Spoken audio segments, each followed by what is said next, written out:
All right, guys, I'm going to introduce Thomas, but since we still have, we're going to talk about something really fun for a couple of minutes. University of Cambridge.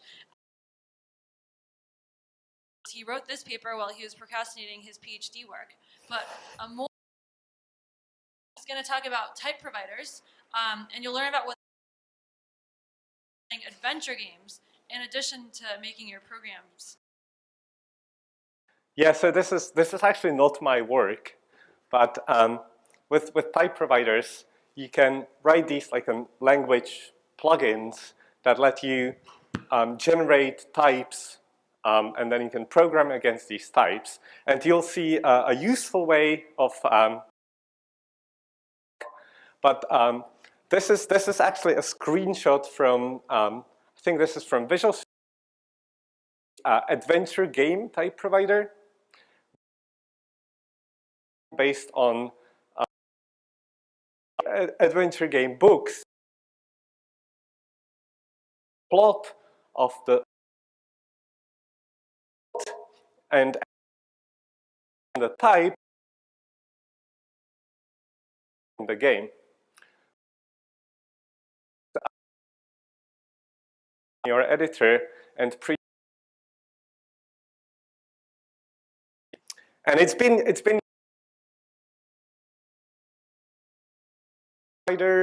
we can play.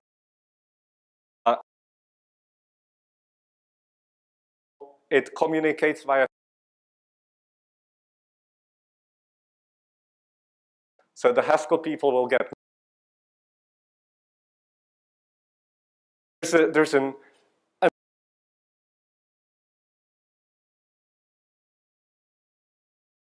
you can build infinite types until you run out of memory.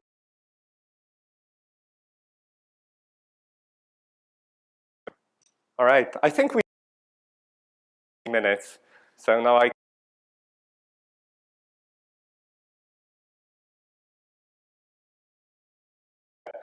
So work that I've been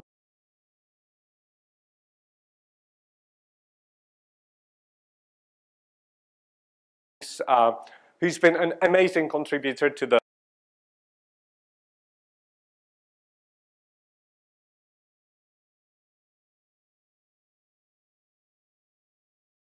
types from data, and in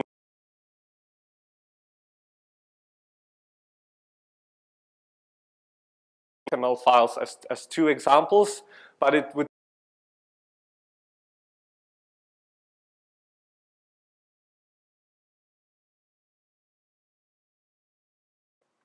And I'll just start by showing you how people do things these days. So if you're writing, this is what you might write to parse an XML. In document load to download the file. Element, find all the items.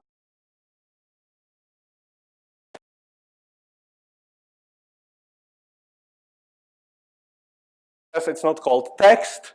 It needs to be called.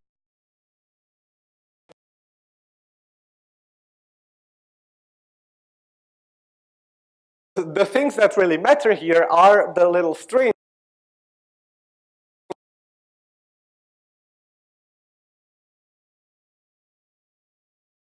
Typed language, all this code that people write.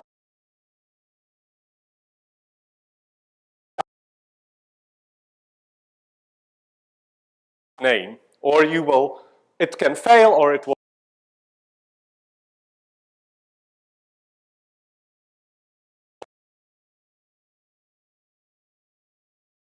API, so some service that returns.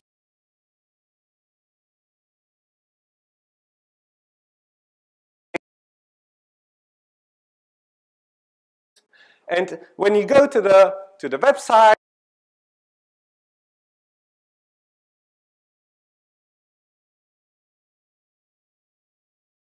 parameters you can give it, and then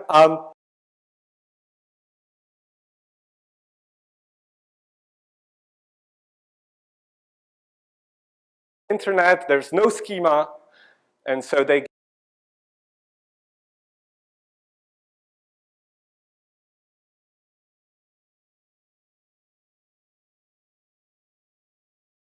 the project. I'll say one more thing.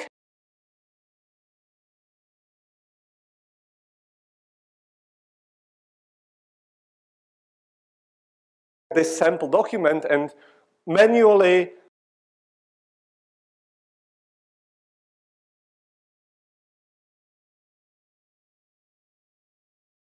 same structure as the JSON, and then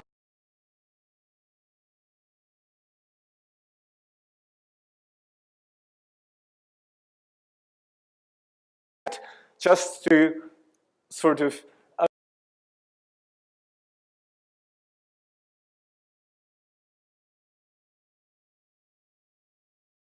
trying to do with type providers is basically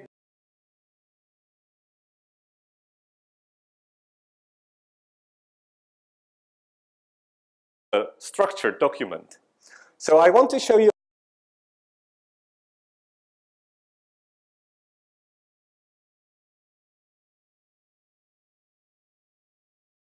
on Mac and Linux and Windows.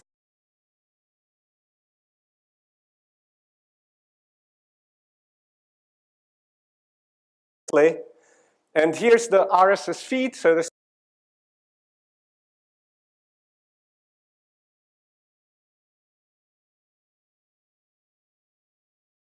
is the type providers. So this is the project that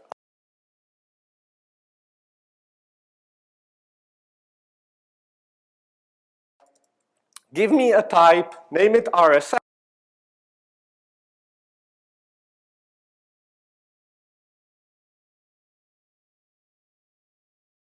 Type URL as a sample. And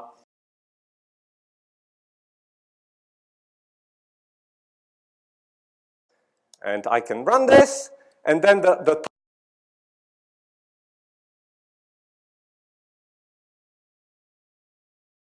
and with this one, with get sample,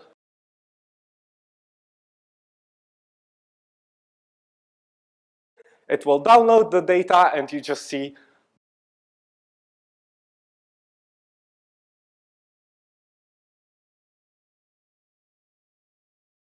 type. So the editor invokes the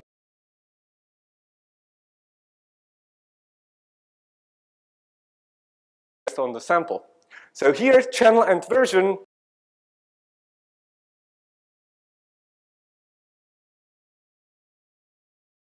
Image, and the blue box there shows you the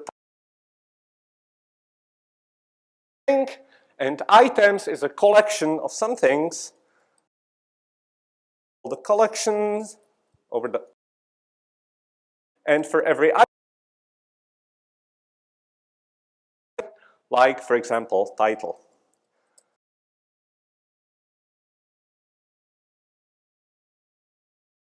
This, and then you can see what's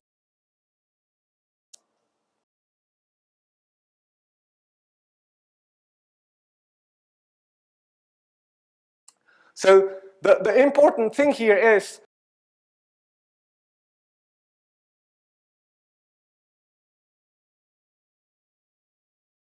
editor tooling that's been built around static types.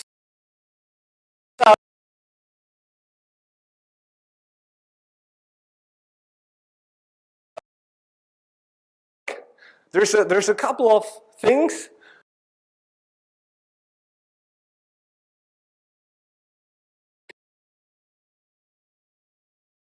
Is that we prefer to infer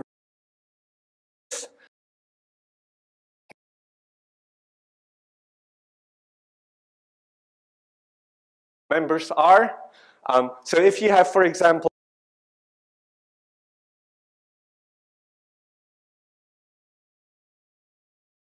and another record where we just have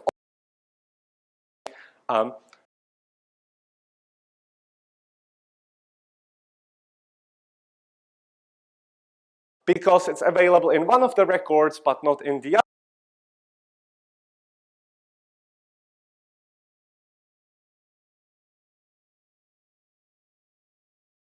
might not.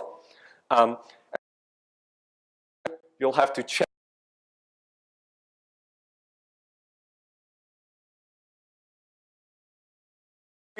when you have int and float, common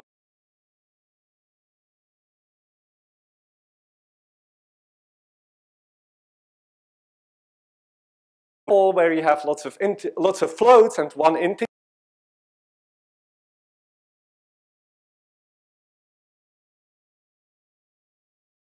One case, and the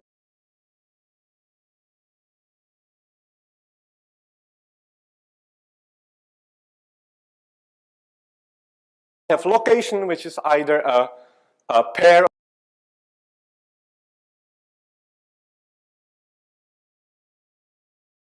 just if infer some sort of type that's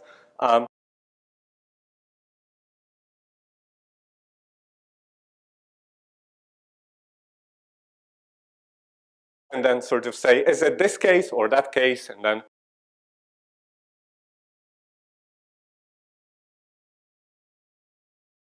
that I didn't really do sort of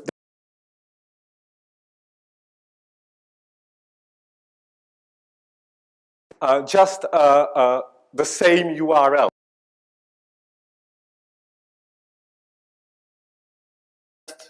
Data set for the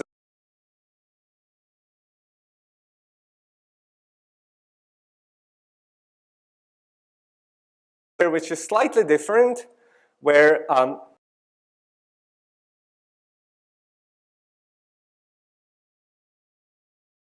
and takes a bunch of parameters like units,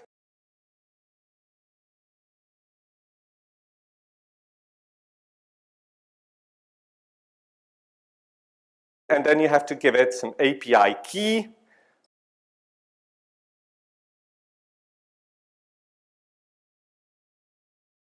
Now, when we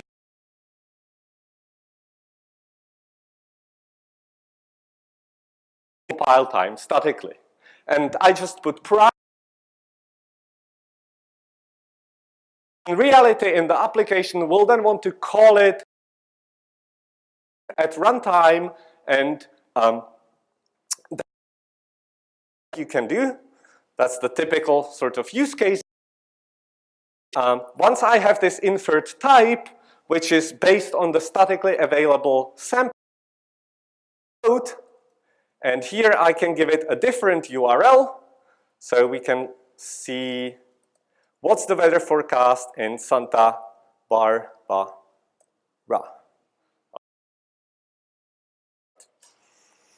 And then it downloads the actual data, and then again we can see statically inferred structures. So let's just check that I actually got the right city. It's Santa Barbara in the US. And then here I got another member, which is the list of the. So if I iterate over all the days list, we can see, let's the daily temperature in this nested record, which tells you all the things you might want to know about the temperature, how much. I don't think that's a lot. Have a look at the daily temperature. I did. So here, this is actually an interesting error because the as a number, and I put %s. So now this is the weather for the next few days, and is that the surveys, and this is again a typical data in very similar structure, very similar shape for all the different towns. The one thing that might be tricky, and I'll talk about this more next, is that you might So for temperatures, we did have it, but if I look at snow, I don't think there's a snow for here. It says optional. So here it infers that snow isn't really always available in the data set. And so the interesting problem here is, and that's what the paper is mostly about, this program, like when can we, what can we guarantee? We guarantee that it will sometimes, that it will mostly, that it will always work. So what can we even? And so behind the scenes, the way this works, and do some inference over the sample document to what fields it has and so on. And then we're using the general F# type provider mechanism to give you the inferred type as the inferred shape of the document as a. The guarantees that you can get from it is type safety, and the relative type. If your actual input shape with the sample, if it's sort of more specific shape, then your program will work. All about this in the paper. There's this S function which takes some samples and it infers the shape, the common shape of multiple samples. And this is used when you can explicitly give the samples, or when you have a list in a multiple samples. And we are saying D1 to Dn that you, if you use them for the inference and then have an actual specific, then you can use the value, pass it, generated by the type provider. So that's the E provided. It's just an expression generates as part of the process. It generates the statistical code that will be executed to the type provider, and then package it in some user code that accesses things from the provided type, then that will reduce to a value. Sort of formalized, there's a little calculus which has no, will always terminate and give you a value. Now, probably, I'm going skipping ahead because I'll probably answer one of the sort of about this. How do we handle errors? What happens if the schema changes? And I'm going to demonstrate this using one more example, and this one is actually based on Twitter. So if you're, you can call Twitter API and it will give you a timeline, and here I saved the sample as a local file, and I'm going to get the type for tweet, and here the type providers can take some other parameters. So here list, which just tells the type provider the sample document contains multiple possible. So if you read a tweet, this multiple different tweets you can get from Twitter. Tweet.load, tweet. And in my data, I have, I think, tweet, which is another response I got from Twitter. And that's the tweet, and we about the user, such as, I think there's a where they are on the map, and this is some number in. So if we want to figure out where the user actually in which time zone, this is -8 time zone. So I could run this and it worked pretty well, and then I get 2, which I downloaded and saved, and I run this, and here I get. So this is what happens when the field that was available in all my samples actually is real data. So here I got exception saying user UTC. And this is the case where the relative slice is enough to guarantee that this will. Unfortunately, it's relative and you can't really, like you could make everything optional, but then write any code with it. So your inputs will be in, or your sample will be representative sample of the actual inputs. And if that's not the case, you just have to handle runtime exceptions, which is pretty to do when using any other data, because there's no explicit schema or there's no guarantees. An exception, and I think there's one interesting thing about this, which is that I can now take the input that actually broke it, and I can just copy it from here, and because now I'm storing, I can go to the end and just add this tweet that actually wrong format or was one of the more special cases. Save it, and if I go back and I bit or do, now I get an error. So I just saved the file, went back, make it refresh, and now it's telling me that this isn't well typed. So the code I wrote before checks after I added one more sample. When I edit the new sample, I actually inferred that the UTC offset is now an option or might not have a value. And so if I wanted to do something, to use some sort of function for use, and maybe say if it's actually there, then do the division, otherwise leave it as it was missing. So now I have to rerun this, and I can't, yeah, I don't think I can properly use option dot. If you know how to program in F#, be all right.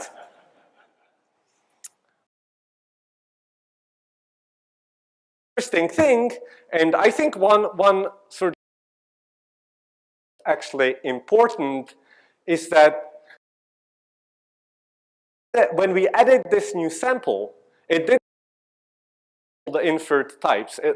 In the code that I had, do one small change and fix it in that one place.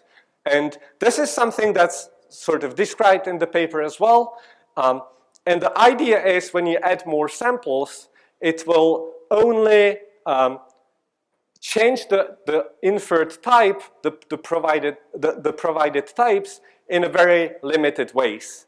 And so there's a couple of sort of syntactic changes you have to do to your program after adding another sample. It could be that some of your previous fields become members, so you have to do dot something because there's. It could be that you have to add pattern matching and say, is this actually there? If yes, don't do anything.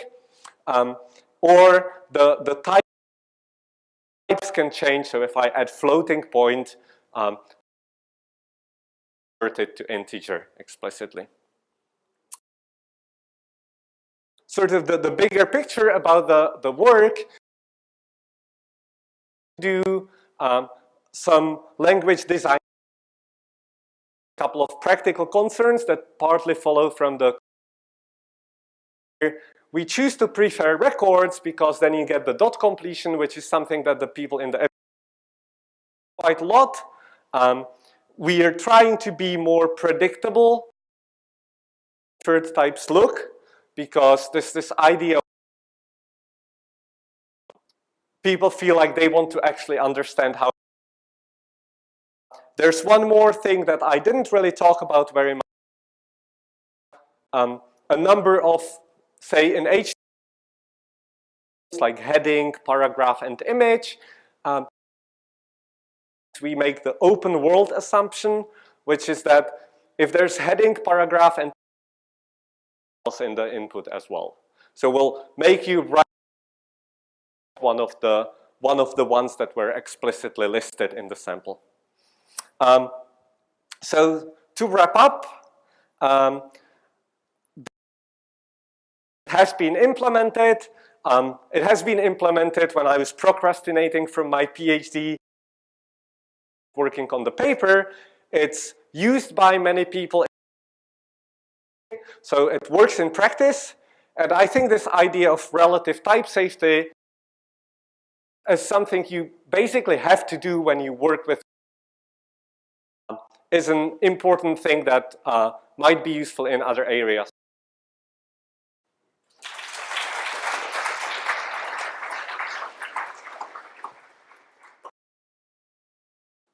Question. So in your examples, you've been working in, but in a real application, often I'm going to write my program and then ship it to my users. Is there any benefit to having this sort of F# to do some dynamic generation? But if I was working in a language like those, what you showed in the beginning as your handwritten, and then jump that. Yeah, so the question is, inference, can I just actually generate code? It's actually not even linked. You would get the same thing in F# if you were working in a larger project. No, I understand that, but you wrote code that says dot whatever and that whatever is a record. So you've already written that code. The type. Yeah, but you could, so you could definitely write some code, which would be the class data, and then load the data into the classes using some reflection work too. So then I guess my follow-up question is, why F#? Language. No, but the point here was that what we are not really using in this, or we are that much, is that the type, the provided types are generated lazily. So massive schema, and you only do dot one thing, it will never look at the types for. And that's not a big deal with these files because they're small, but there's other type providers that let you look at graph database, like a knowledge graph, called Freebase, where they basically extract from Wikipedia that has some and you schema. don't want to pull all that down. Yeah. You're not going to look at it. Okay. Yeah. So there's other sort of uses where you actually need the laziness of type providers as well, but it's not really that important here. Okay. Thank you. Gregor Richards, Waterloo. So you showed this example where you were unifying two records, that you inferred one record from one example. Right, and so, okay, the fact that it's missing in that one makes it optional. Unified, float, find type hierarchy, I can believe all that. Now, there are a lot of APIs where you ask the API for a value, give you something perfectly sensible and well constructed, or it will give you this error object that doesn't result. It just has like an error tag and then some kind of response information. And it seems if you ever see an error object, you'll unify. Is optional, who knows? So is there a better heuristic, a better metric that could be used to sort of distinguish that? This is a really good question, and we don't try to do anything clever, and we're not like, so there's been work on which actually does more clever inference, and I think there are statistical methods which we could use too, where you would and say, well, these two are really very different. So we're types. We're not really doing that because there's nice stability, which has other nice practical usability benefits. In practice, this is where if I there's always a fallback option to do the dynamic access and check if it's an error. Pragmatic thing that people would do when dealing with that. Great talk. I think I have a follow-up question. Let's say you have two. My name is Nevena. I'm from UCSB. Let's say you have two weather APIs and temperature. The other one calls it TEMP. Synonym. Is there a way to say, well, the same value that's temperature outside in Barbara, let's say? Yeah, that's another thing that we haven't. It's on GitHub, it's open source, and we are accepting pull requests. So I can send. Do. Now, I think there's a sort of larger class of problems that happens, and when even when it's like the same API, but they rename it. If we only had some metadata about the changes they made, then we could use it, but sadly. Hi, this is Rohan from UC Berkeley. I was wondering how you structures within the schema. So if you have a record type that preferences, do you need samples to be really deep, or can you? Yeah. So this is an interesting problem. JSON, like there's one difference that we do. One thing we do differently between JSON and XML.